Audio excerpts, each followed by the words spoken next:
L'hiver est loin d'être terminé, mais déjà plusieurs rêvent au printemps. C'est pas pour maintenant, mais c'est l'heure de vous présenter notre aperçu.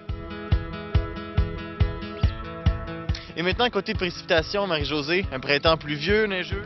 Avec cette descente d'air froid, les dépressions vont avoir une trajectoire du sud jusque dans l'est. Donc, ces secteurs-là pourraient connaître des précipitations au-dessus des normales, tandis que pour l'Abitibi, des précipitations sous les normales. Comme à chaque saison, Régent, j'aime bien quand vous regardez dans votre boule de cristal et que vous nous racontez un peu qu'est-ce qu'on va avoir pour la prochaine saison. Bon, ça fait un petit moment que je fais ça, des aperçus, hein, puis j'ai regardé au cours des dernières années, quand on a une année froide comme cette année, là, il y a un terme clé qui revient tout le temps, lentement mais sûrement. Et je pense que ça va marcher comme ça. Il y a de l'espoir. Oh, le printemps, là, se dessine en 3 temps. Il y a le printemps blanc, donc ça, c'est le mois de mars habituellement. Le printemps brun, avec quand tout est fondu, on attend. Et il y a le printemps vert ensuite, effleuré, ça, c'est davantage au mois de mai. Alors là, cette année, c'est pas compliqué, on va décaler tout le monde. Parce que là, on a une neige qui est sur le sol, qui est un petit peu en déficit par rapport à l'habituel, mais il faut la faire fondre.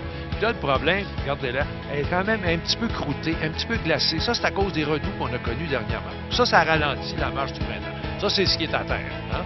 L'autre affaire, bien évidemment, c'est le jeu des masses d'air. Donc, on peut quand même pas espérer se retrouver sur des terrasses, quoi qu'on a vu ça au cours des dernières années, dans la première tranche du mois de mars. Je pense que ça va attendre. Les sucres, traditionnellement, de la mi-mars au mois d'avril. Les dernières années, on mettait ça à la fin du mois de février. Là, ça redevient un peu plus traditionnel cette année, mais il y en a qui disent à cause de notre hiver, ça risque d'être une saison passablement sucrée. L'autre inconnu, les inondations cette année, est-ce qu'on en aura beaucoup? Ça reste à surveiller avec la trajectoire peut-être un petit peu active pour le sud du Québec. Vous invite d'ailleurs à suivre ces trajectoires actives sur nos ondes et sur le web tous les jours à Météo Média.